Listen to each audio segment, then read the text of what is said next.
TV 10 Bharat, सच की ताकत।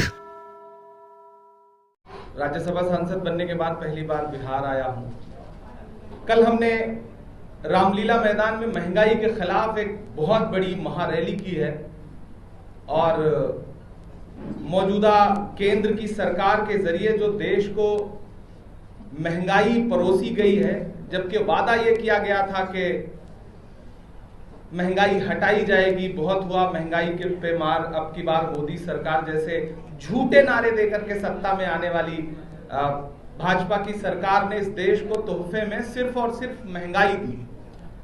भारत के 12 प्रदेशों से और 2 केंद्र शासित राज्यों से 3570 किलोमीटर की यात्रा है, जिसमें राहुल गांधी जी स्वयं 3570 किलोमीटर पैदल चलेंगे।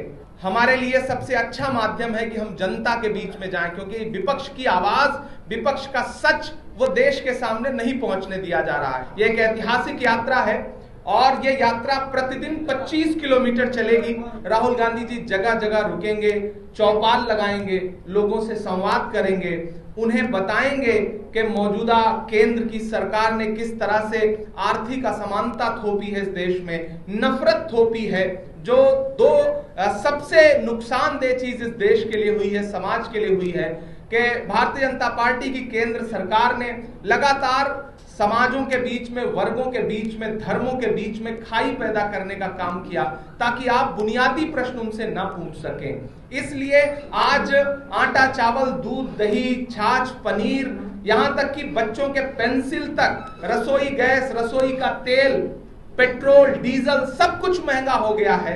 लेकिन मीडिया ने ऐसा नैरेटिव बनाया हुआ है कि जनता प्रश्न तक नहीं पूछ पाती सरकार से कि आपके जो नारे थे उन नारों का क्या हुआ, उन अच्छे दिनों का क्या हुआ जिनका आप वादा कर रहे थे।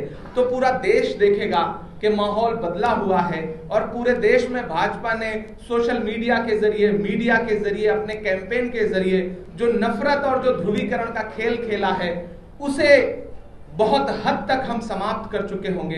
इस प्रयास के साथ कांग्रेस पार्टी इस यात्रा पर निकल रही है, जो है वो पूरी तरह से राजनीतिक सवाल है। कांग्रेस तो अपने आप में एकजुट है। कांग्रेस ने हमेशा देश को एकजुट किया।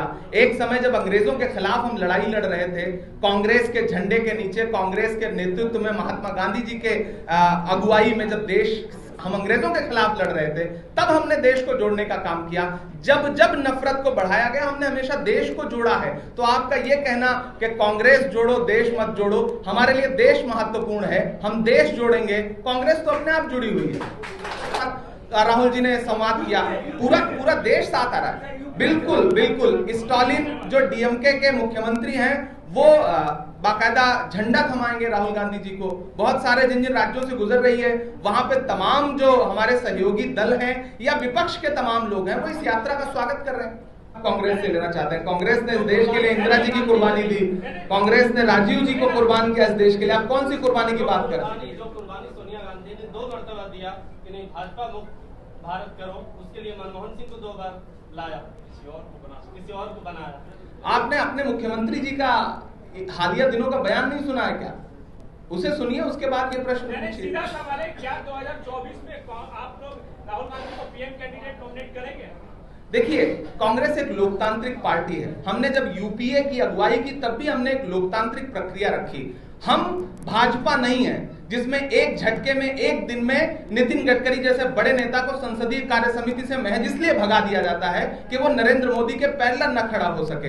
हम भाजपा नहीं है, हमारे यहाँ लोकतंत्र है। हम उस लोकतांत्रिक प्रणाली से चुनाव के बाद या चुनाव से पहले जो विपक्ष का एक संयुक्त साझा कार्यक्रम बनेगा, उसको फॉलो करेंगे। अब कौन प्रधानमंत्री बनेगा ये भविष्य में छोड़ दीजिए, हमारा उद्देश्य भाजपा को हटाना है।